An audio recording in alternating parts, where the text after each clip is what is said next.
Hey everybody, it's Katie. Um, it's late on a Wednesday night and it's raining outside, and I wanted to come on outside of our sort of weekly schedule and talk about the role of diversity in not in the fiction environments that we run, but among Dryden authors and artists. We've had an unfortunate incident with one of our members, and there are a lot of questions about how I handled it and why I handled it the way I did. Okay, so the first question that keeps coming up is, did I kick someone out of the Dryden Experiment? And the answer is no. I can't kick someone out of the Dryden Experiment. The Dryden Experiment is Creative Commons, and anybody who honors the Creative Commons model is free to participate in whatever way that they would like. And I don't have the ability to retract that. That's something that I did the day that I put the foundation of the universe under Creative Commons, was create an environment that I can't kick people out of. Nobody can kick somebody out of the Dryden Experiment. But we had an incident with an individual. It was really the second time that we had had a significant incident with this individual. And I sent that person a notice that Dryden House, which is the publishing company, will not work with that person in the future. And I posted several places on Facebook, mostly without calling that person out by name. In fact, entirely without calling that person out by name, that we are not going to support that person anymore. So I'm going to tell you exactly what it was that we saw on Facebook that prompted the action, and then I'm going to talk a little bit about diversity. But the first question is, can Katie just decide I've had enough of you and throw you out of Dryden? And the answer is no, I can't. I can, though, decide that we're not going to publish any more of your work and you're going to need to go through an indie publisher or another publishing firm. And I did that today. We've had other folks leave the organization. Of course, we're just, whenever you want to come in and work, we've had you're free to, and so we have people kind of come and go. But this is the first time that I've kind of said, no, you know what, we're not going to work with you in a specific and formal way. So what happened, the immediate thing that happened that prompted this was we had a member who has participated in projects with us post something that is specifically a part of a Ku Klux Klan program that's going on right now that's receiving national media attention. And it's a well-known Ku Klux Klan slogan, and they posted it and posted support comments for it. And it created a really strange situation for me. This is a person we've had problems with before. We have several other members who have blocked that member, and we've kind of been uncertain about that person's future with us. And then they posted this Ku Klux Klan message. And so here is why I sent them a message saying, we're done. One of the things that is very badly misunderstood about the issue of diversity is that it means that you agree to deal with things that you don't approve of. Okay, there's this kind of thing where we go, okay, well, we're very inclusive and we're very friendly, except for those people who disagree with us and we don't like them. And so we're going to go ahead and behave in a discriminatory fashion towards them. And to give an example of that, we can talk about a lot of things that show up in music. I went to a club the other day and this song started playing and it was really offensive. It was, yeah, well, you shouldn't treat any human beings like that, dude. That's not right. But when we talk about diversity, we talk about the acceptance of things that are personally disagreeable to us, but we recognize that person's right to have that opinion or to express themselves. And particularly in the Dryden Experiment, where we are a cooperative model, we have to be able to say, you don't have to think like I do. You don't have to agree with everything I do.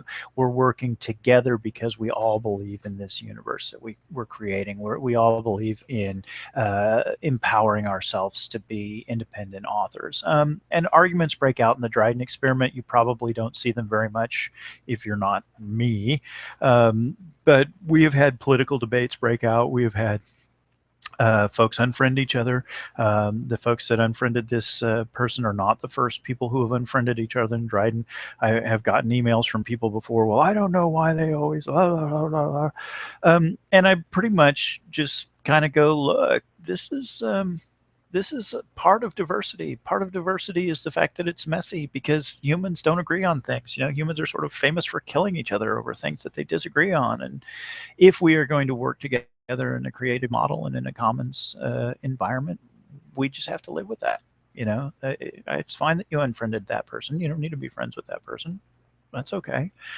Um, but there comes a moment at which the acceptance of opinions that you disagree with becomes acceptance of discrimination. And at that point, you've gone over a boundary. You are no longer being inclusive. You are now being exclusive.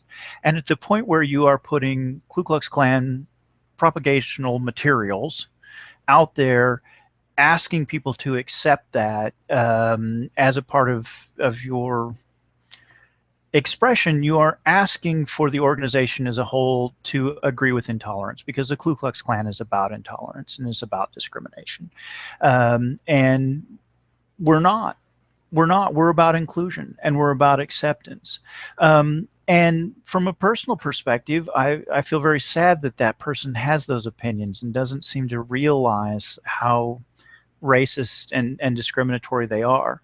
But when we create projects and when we put our names on things, we tell our authors and we tell our artists, go start a fan page, go start a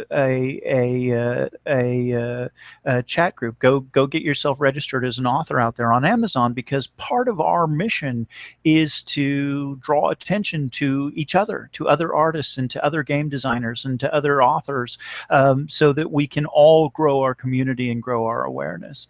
And in order to continue working with that person and honor the Dryden model, I would have had to say, hey, what I really want you to do to understand how cool we are and how inclusive we are is go read some KKK propaganda. I can't do that. I can't do that. And I've had a lot of questions about it today, and I think it's awesome. I just came off of a chat with one of our authors who was like, wow, I feel really uncomfortable with this. Can we talk about it? And, you know, we talked about it. I have, of course, talked to my staff about it today. Gosh, I think I've spoken to as many different Dryden people today in a single day as ever, because our people are really concerned about this. They're really worried that we say we're inclusive, but we're not, and we say that, you know, we're a cooperative model, and yet somehow Katie has the power to evict people. And I'm really excited to be getting those questions, and I think it says really awesome things about who we are, because the people that I'm getting them from are Jewish and Australian and all the wonderful rainbow of people that we have working in Dryden. And as sad as I am that we had a member who went to a land that I could no longer support and could not participate in, I've been really excited that regardless of the ethnicity or the gender or the origin of the other members in Dryden, they've been approaching me and being like, are you sure? Is this really the way we should handle this? Is this the right thing? And that says something very cool about who we are, because we should ask those questions. We should challenge ourselves to accept the people that we don't agree with, but we should not accept the people who are damaging diversity and who are damaging inclusiveness. Those are the people that we need to educate when we can, and we need to protect ourselves from when we can't. And that's the moment that I was at today. And I hope that you will continue to work with Dryden House. But even if you get upset and concerned about this and don't want to work with Dryden House, I want to encourage you to continue developing your own materials in Dryden. And I especially want to encourage you to continue to develop yourself as an author or an artist, because we believe in you and we believe in what you're doing. And we think people, all people, are pretty cool. And that includes you. We think you're pretty cool. So I hope that that sort of settles some nerves or lets folks understand how I came to make the decision I made today. He is not evicted from Dryden. He may continue to develop and grow in Dryden materials. Dryden House will not work with him any further. All right, have a lovely evening. Lots of other very cool things going on that we'll talk about, more positive stuff next time we talk, but I did want to take a minute and very specifically address a very specific issue. So thanks for all that you do, and we'll see you again soon. Bye-bye.